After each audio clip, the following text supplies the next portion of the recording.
Morning students of class 9, welcome back to the e-classes now. We'll continue our lessons.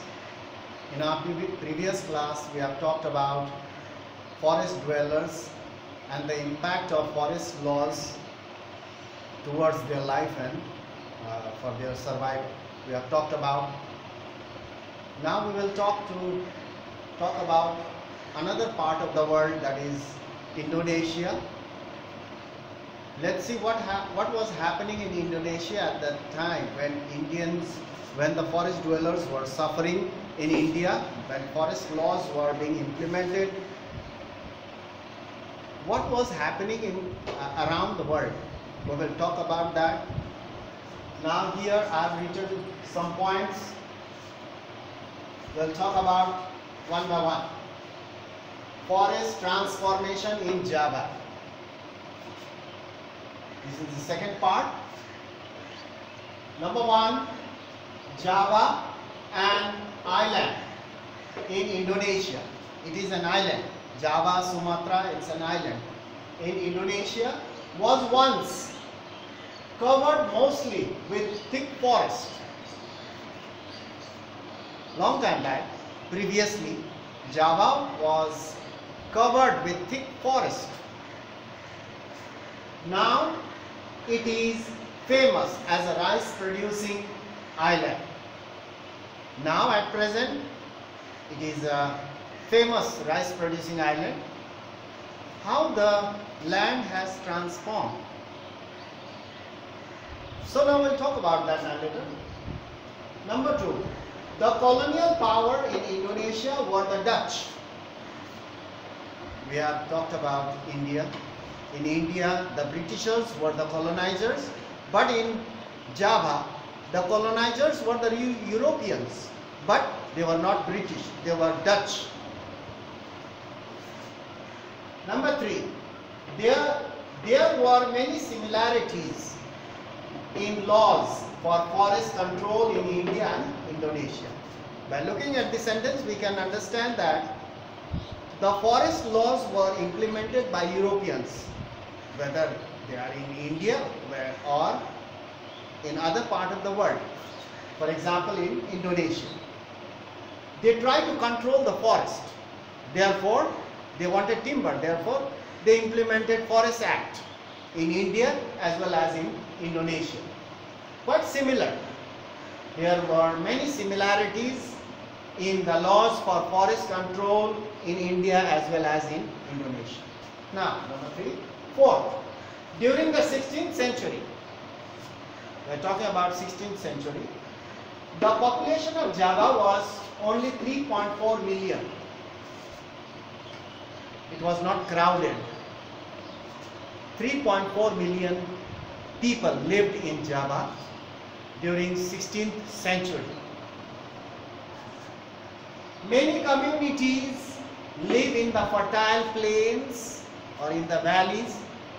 Many communities live in the fertile plains and they used to do cultivation, agriculture. And some communities also live in the mountains. Some of the communities, they used to live in the mountains and they used to practice shifting cultivation because the land was full of forest. It was very thick forest covered the land. So now we know that Java was once a thickly forested area. These communities who live in the mountains, they used to practice shifting cultivation. That was their livelihood. Now this was the first 5 points. Now we'll talk about 4.1. This is about part 4.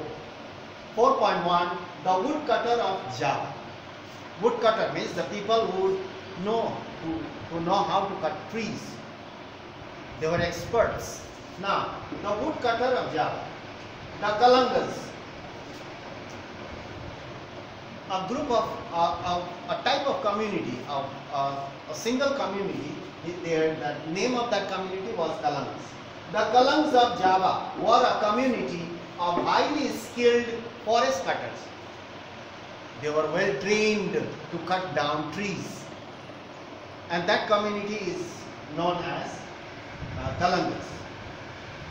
So Kalangas were the highly skilled, talented forest cutters of Java. So, and they used to do sifting cultivation. That means they used to live in the mountain areas. They used to do sifting cultivation, they used to cut down trees, and they were expert because they have been doing that for a long time. So they were quite expert in cutting down the trees. So this community was called Kalangas. When the Mataram kingdom of Java split means separated, divided. Java was divided into two sections.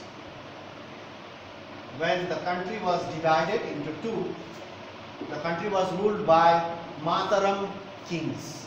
When the Mataram kingdom was divided, splitted, the 6,000 Kalang families.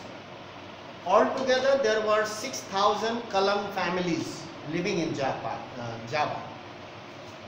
When the Mataram kingdom separated, 6,000 families were divided equally, 3,000 this side, 3,000 that side.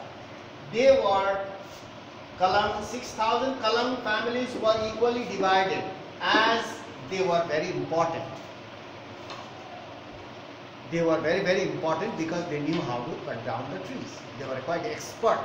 They were forest cutters, wood cutters, forest cutters.